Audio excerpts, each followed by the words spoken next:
kijana na thamani, sema kijana na thamani, kwa kulingana na tafsiri za kimataifa na kijamii, kwa sababu kijana ametafsiriwa kiumri katika aina tofauti tofauti kulingana na jamii, taifa, lakini pia tamaduni ambazo zinamzunguka. Afrika Mashariki kijana anatafsirika kama ni mtu yeyote mwenye umri wa kuanzia miaka 15 mpaka 24.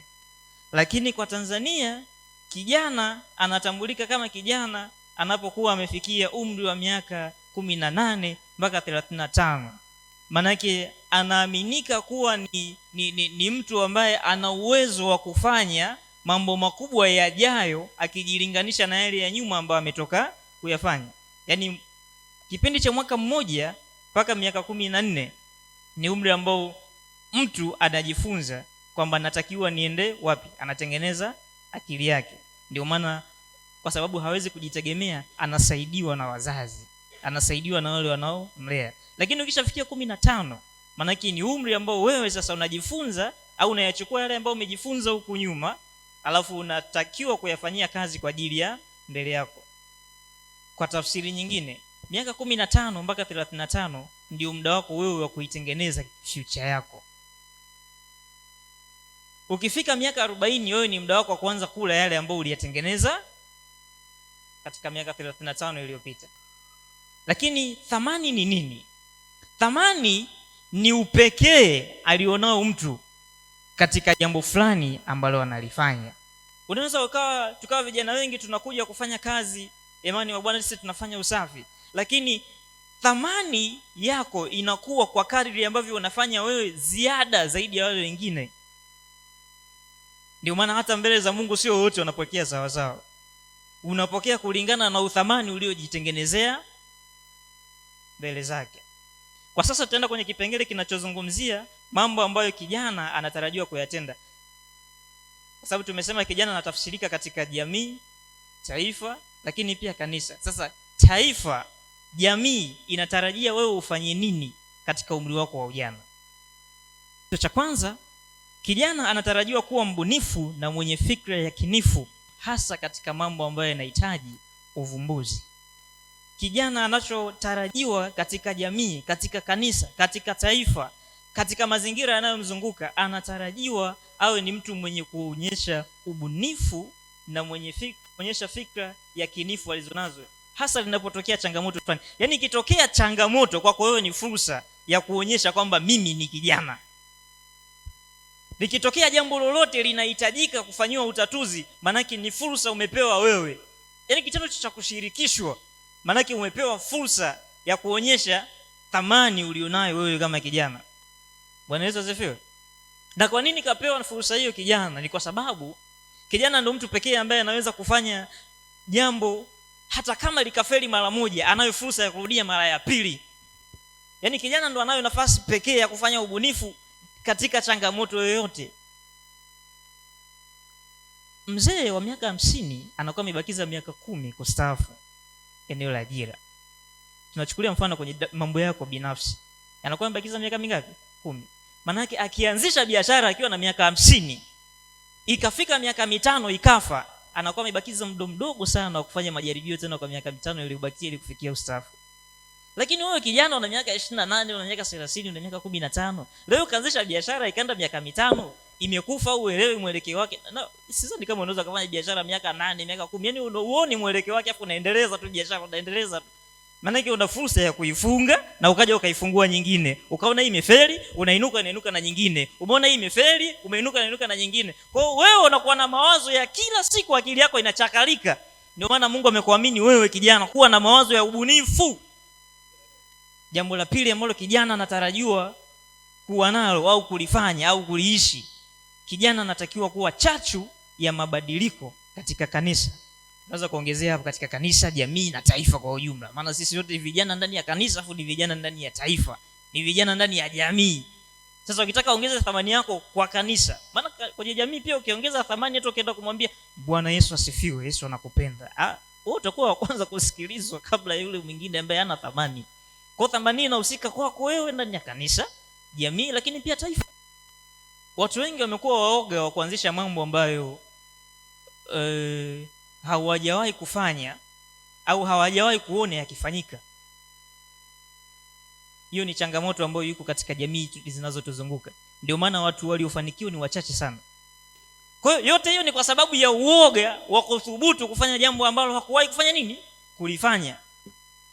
Lakini sasa sisi kama vijana, manaki tumepeana pale kipengele kilichopita pale kwamba tunayo fursa ya kujaribu tena na tena na tena na tena mpaka kuhakikisha jambo linakuwa. Ndio maana tumepewa kipengele muda mrefu sana hapo wa kufanya maandalizi na kukamilisha mambo yote ili kufikia miaka 40 ni muda wako wewe wa kustarehe.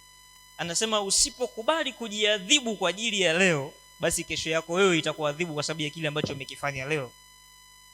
Sasa ni moja, chagua. Yaani adhabu zipo. Either ujiadhibu sasa hivi au uitumie sasa hivi kustarehe, ila starehe yako sasa hivi kuadhibu kesho. Alafu unasema mimi nimebarikiwa, ninazo pesa nyingi. Unaamka saa 4.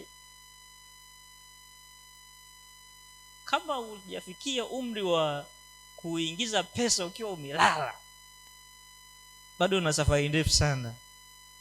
Hebu inua mkono wako, sema Bwana Yesu. Bwana Yesu, mimi ninakiri ya kwamba katika umri huu nilionao nitafanya mambo yatakayoleta matokeo makubwa ili nikifika miaka 40 nikastarehe. Sitahangaika nikiwa na miaka 40 tena. Sema Bwana Yesu. Bwana Yesu, mimi kijana sina ajenda.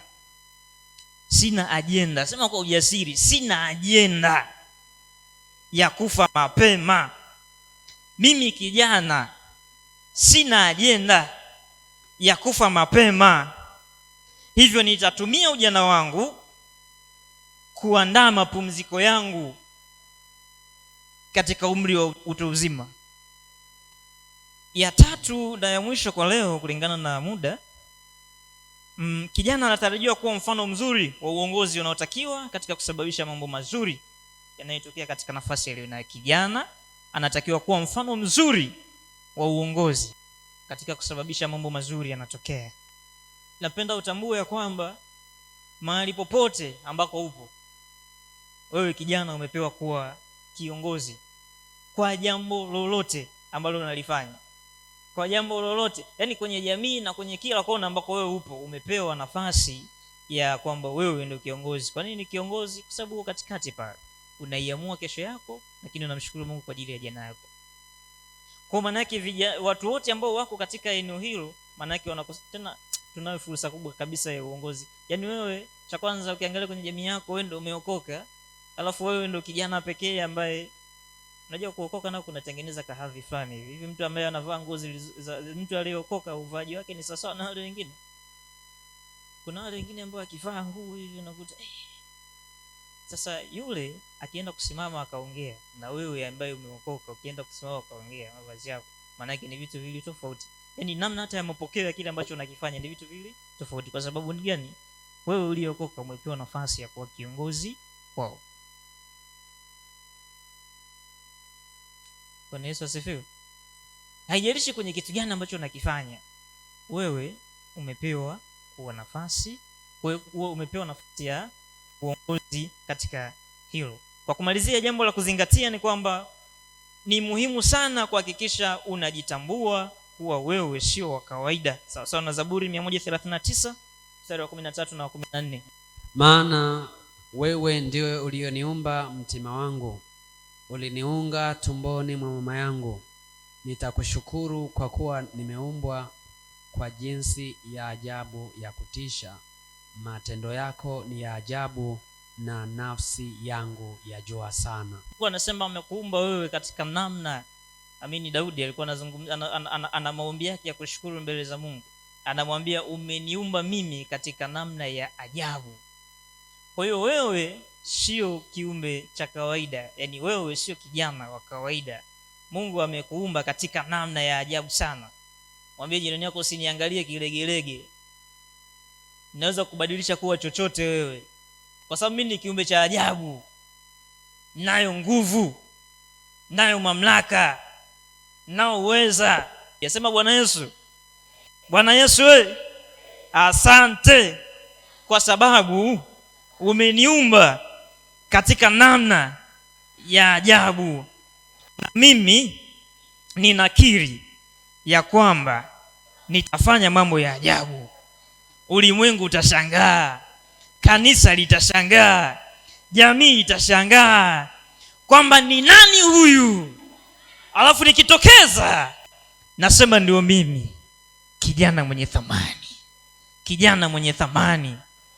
Bwana Yesu, thamani yangu mimi sio ndogo tena, sio ndogo tena, maana Bwana umeninua, umeninua.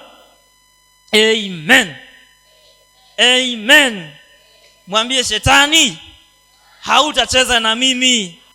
Mimi sio wa levo zako, mimi sio wa viwango vyako. Hebu simama kwa ujasiri afu mwambie shetani, mimi sio wa viwango vyako. Mwambie shetani, wewe shetani wewe, mimi sio wa viwango vyako. Kila kona nitakapokuwa nitaitikisa mamlaka yako, nitaitikisa mamlaka yako, kwa sababu mimi ninazo nguvu dhidi ya adui, dhidi ya adui na kazi zake. Nitafanya vitu vikubwa. Shetani atanishangaa, shetani atanishangaa, shetani atanishangaa. Jamii itabarikiwa kwa sababu ya thamani yangu mimi.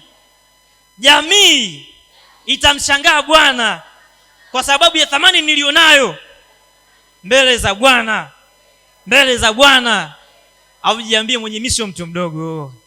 Thamani yangu itaongezeka siku baada ya siku, siku baada ya siku, siku baada ya siku. Yaani ile Esther anasema hatua kwa hatua, hatua kwa hatua, hatua kwa hatua. Mshangilie Bwana kama umeelewa wewe.